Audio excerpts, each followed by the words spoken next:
The first thing that I did once I started earning was to invest a portion of my income, that was around 20% of my income, in the stock market. But when I read Randel Tiongson book, I realized that investing was actually in the last step of financial independence, like second to the last step. There were other steps that came first, such as setting up your emergency fund and getting insurance. So immediately after reading the book, I bought my first insurance policy.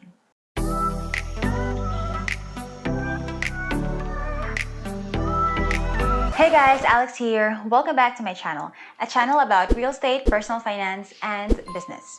In today's vlog, I will be talking about the 6 steps to financial freedom. But before anything else, please smash the like button for the YouTube algorithm and subscribe to my channel to watch more videos like this one. A few years ago, one of my Ninangs, who also happened to be my insurance agent, gave me a book entitled No Nonsense Personal Finance by Randel Tiongson.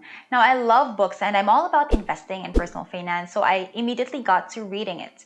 Now, in the book, the author talked about how to achieve financial independence, and in order to do that, he recommended that we follow certain steps. Aside from this book, I checked out other resources as well, and based on what I read and my personal experience in handling my own finances, let me share with you the 6 steps to financial freedom. Step number 1. Improve your cash flow. When you're starting to work, you'd be more than happy to just have income, any amount. But as years go by, it's normal for your income to increase. So you can find ways to increase your cash flow, whether it's through, a career change or decreasing your expenses or having a side hustle. When I graduated, I too did immediately have a stable income, and that's okay. That's totally normal. You don't have to beat yourself over the head because of that. My first job was as a nursing licensure exam lecturer. The pay was quite good because we were paid on an hourly basis, but the work was very seasonal. So after that, I tried other different jobs such as an IELTS instructor. I tried multi-level marketing, and I also managed our family business. Eventually, I landed a job as a copywriter for an American company, and that's how I was able to save and start investing in the stock market. Then, when I shifted careers and became a real estate broker, I started to save a bigger portion of my income. So, although at first your income may be unstable, just keep at it. Don't be too focused on the cash flow, but find what you really love to do. Because when you love what you do, you'll excel at your job and your income will just naturally increase as well. Those who are excellent in their fields always get rewarded. So, find your footing and eventually you will find the job that suits you best, just like I did as a real estate broker. Step number 2, get out of debt. And when I say debt, I mean bad debt. You see, there are 2 kinds of debts in this world. There is bad debt and good debt. Bad debt is when you get a loan to buy things that aren't really necessary and don't give you any financial return, such as credit card debts or consumer loans. Good debt is defined as money owed for things that help build wealth or increase income over time, such as mortgages or business loans. For instance, we got a loan at the bank a few years ago so that we could expand our computer cafe business. And then we used the income of the business to pay off our monthly amortization on that loan. So even if we had a loan, we structured it so that the business could pay off for the loan on its own while still giving us income on a daily basis. So if you have any bad debts right now, what you should do is to pay it off as soon as possible, because you will never be able to save properly as long as you have debts looming over your head. Step number 3 is set up an emergency fund. An emergency fund is a readily available source of funds that you need to set aside to help keep you afloat in case unexpected financial dilemmas arise, such as, this pandemic or a major illness, job loss, or any unexpected big event. Now, how much should you put in your emergency fund? It is recommended that you save between 3 to 6 months worth of expenses for your emergency fund so that in case something happens, you have the money to tide you over until you are able to get back on your feet. If you really want to stay on the safe side, a year's worth of emergency fund would be best. Comment down below if you already have an emergency fund and how many months worth of expenses is your emergency fund. My husband and I learned about the importance of having an emergency fund the hard way. Although we knew about these things already, we were so focused on expanding the business that we didn't set aside a proper emergency fund. So when COVID hit and we had to close down our business, we only had 2 months worth of expenses in our emergency fund.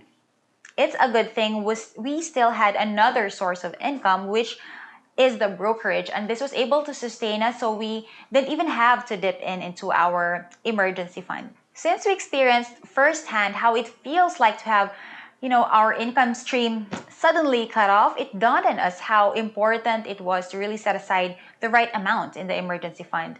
And so last year, we increased our emergency fund from 2 months to now 6 months worth of expenses, and we plan to make it 1 year's worth of expenses para sure talaga.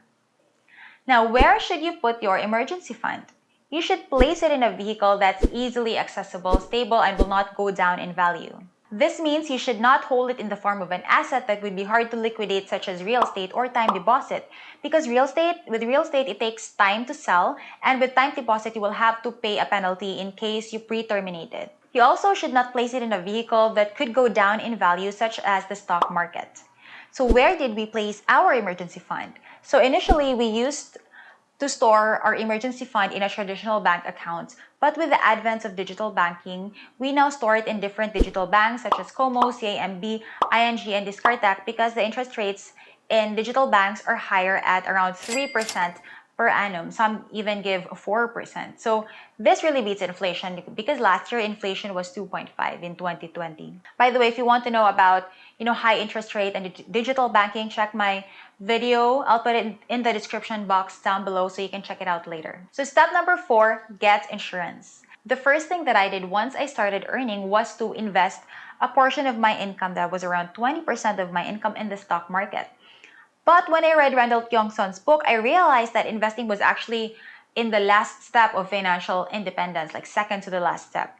There were other steps that came first, such as setting up your emergency fund and getting insurance. So immediately after reading the book, I bought my first insurance policy. Now, what is the purpose of getting insurance? It is protection, to safeguard you and your dependents in case something happens, such as death, a debilitating disease, or a major illness. What type of insurance policy should you buy? There are 4 main types of insurance policies, and I'll be making another vlog expounding these to you in detail, but for now, let me give you a brief run through. So we have whole life insurance, term life insurance, universal life insurance, and variable life insurance, or VUL. There are more variations to each insurance type, but these are the basic types of insurance. So term life insurance is the least expensive of the 4, and as the name suggests, your coverage will only be up to a certain term or age. If you live past that age, then your dependents will no longer be covered. If you pass away within the specified term, then your dependents will receive the full amount death benefits. Term insurance has no cash value. Everything you pay will go directly to your policy. Policies usually last 10, 15, 20, or 30 years. The premium, or the amount that you have to pay on a monthly, quarterly, semi-annual, or annual basis, will rise every year until you reach the maximum age. So again, term insurance has no cash value amount. It is purely for protection, not for investment. And this is why it's the most affordable type of insurance. Next is we have whole life insurance, and as the name suggests, it is permanent and lasts your whole life. It has an investment component to it, and its cash value builds over time. Sometimes the fund value grows to a point where it can pay for the premium. Now, since beneficiaries are always protected, it's usually used for estate planning. Universal life insurance is similar to whole life insurance, but it has a more flexible premium structure. It also has a cash value amount with a guaranteed growth of 2% per annum. And then lastly, we have variable universal life insurance, or VUL. This is similar to universal life insurance in that it has flexible payment schemes for the premium, and it also has a cash value amount. When you get a VUL, a portion of your payment goes to insurance and another portion gets invested by fund managers in the stock market. VUL does not have a guaranteed rate of return because the appreciation of your investment will depend on the performance of the stock market. Since a portion gets invested, VUL is one of the most expensive insurance types. So what did we get? When we were single and we didn't really know any better, we got a VUL. But as we started to actively manage our finances, we wanted to invest the money ourselves versus having to rely on fund managers to do it for us. That's why we decided to shift to term insurance because it's the most affordable policy type. And like I said, we wanted to invest the difference ourselves. So finance guys have a term for this, have an acronym for this, BTID, buy term insurance and invest the difference.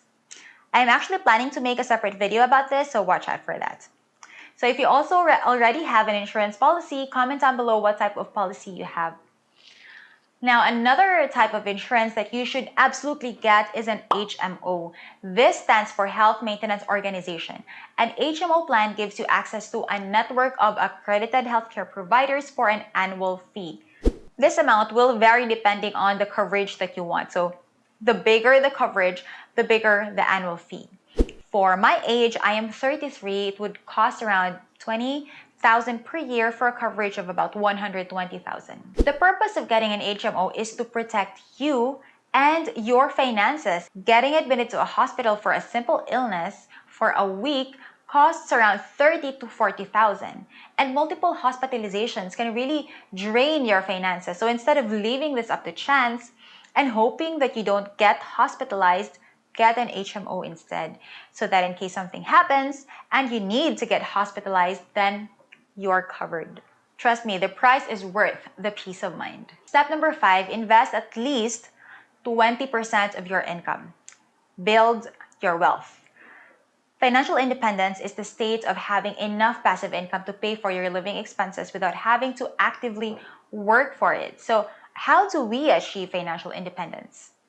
This can be done by setting aside a portion of your income and regularly putting them in various vehicles to build wealth. So eventually you can receive income from these vehicles without having to actually work for it. It really depends on you how much you want to set aside, but I would recommend that you do at least 20%. Do not go below this. But if you are new to saving, you can start with the amount that you are comfortable with, the amount that you can actually save, like maybe 5% or 10%, and then you can just increase from there. If you're already saving a percentage of your income, let me know in the comment section what percentage are you allocating for investment. I have a friend who puts 60% of her income into her investment fund and only spends like 10% for her daily expenses. Now, I recommend that you put your investment fund in a separate account so that you can really see how much money you have to invest at any given time. This way, if any good opportunities come along, then you have the funds to invest. There are so many types of investment vehicles that you can use to grow your money. So there's the traditional business, so you can start your own business, put it in the stock market, buy real estate, Pag-ibig MP2, cryptocurrencies, and bonds. Let me know if you'd like me to make a different video expanding on the different types of investment vehicles. Okay, so the last step to financial freedom is prepare for retirement. I know. If you're 20 years old, you may think it's too early, or even when you're 30, you may think it's too early to start thinking about retirement. I'm still too young. But you know what? It's never too early to start saving and preparing for your retirement. The reality is many Filipinos don't do this. What usually happens is the kids become the parents' retirement plan. When the parents retire, they have to depend on their kids to support them because they were not able to prepare for their retirement. Now, the problem is their kids become sandwiched between having to support their parents and take care of their own family. When you prepare for retirement, you wouldn't have to depend on your kids or other people in your old age because you are capable of supporting yourself. Planning for retirement starts with considering what your goals are and how long you have to meet them. You should then know what your retirement needs are. Ask yourself, when I retire, how much will I need on a monthly basis for my expenses? Experts say you need 70 to 90% of your pre-retirement income to maintain your standard of living when you retire. You might think that may be too huge of an amount because when you retire, won't I have lesser expenses compared to before retirement? Because now my kids are all grown up, they have graduated, I wouldn't need to spend for the kids or their schooling anymore.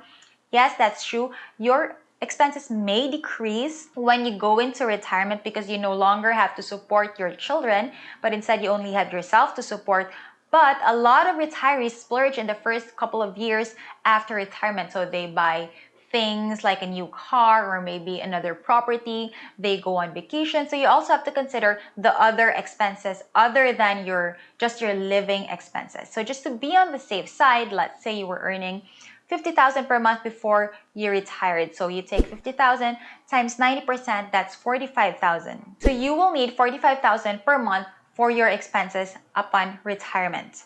So next, how many years do you need to prepare for? No one knows exactly until what age they live, but if you look at the lifespan of people today, it's about 70 to 72 years old. So it's 70 for males and 72 for females. To be on the safe side, let's say you live until 80. So if you retire at 60, then you will need to prepare for 20 years worth of expenses. So you take 10 years, so you take 45,000 times 12 months times 20 years, so that's 10.8 million. So you need to prepare 10.8 million for your retirement fund. Now, here in the Philippines, we have government institutions that we contribute to that will eventually give us retirement income, such as SSS, Pag-ibig, and PhilHealth. And these can be supplementary to your retirement fund, but you cannot depend wholly on this because the monthly cash flow that they will be providing won't be enough for your retirement. So you still need to prepare for your own retirement fund and to not depend on the government for what they will be giving you. Now, where can you store your retirement fund? As with your investments, your retirement fund should be stored in vehicles that will be able to give you a good return on your investment. So examples of such vehicles are Pag-ibig MP2, cryptocurrencies, bonds, the stock market, and time deposits. So it's up to you to decide how much of your income should go each month into your retirement fund, but as long as it's in, you should not take it out because it's for your retirement. One place where you should not store your retirement fund is in a regular savings account because the low interest rate will erode your money over time because it will get hit by inflation. Now, another part of preparing for retirement is estate planning. Estate planning is the process of designating who will receive your assets and handle your responsibilities after your death or incapacitation. One goal is to ensure beneficiaries receive assets in a way that minimizes estate tax, gift tax, income tax, and other taxes.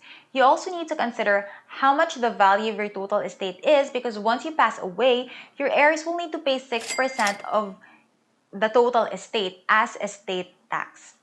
So what comprises your estate? It's comprised by cash and bank stocks, real estate properties, and other assets. Real estate properties and basically all other assets an individual owns. So if you have a lot of assets, then 6% can be a sizable amount of money. For example, if you have an estate worth 10 million, then you take 10 million times 6%, so that's already 600,000. So what some of my clients do, and this is what I would recommend that you do as well, is they get a whole life insurance with a similar value, and then they use the proceeds of this policy to pay off for the estate tax. So this way, your heirs won't be burdened with the estate tax once you pass away. So again, the 6 steps of financial freedom are increase your cash flow, get out of debt, set up an emergency fund, get insurance, that includes HMO, invest your money, build wealth, and prepare for retirement.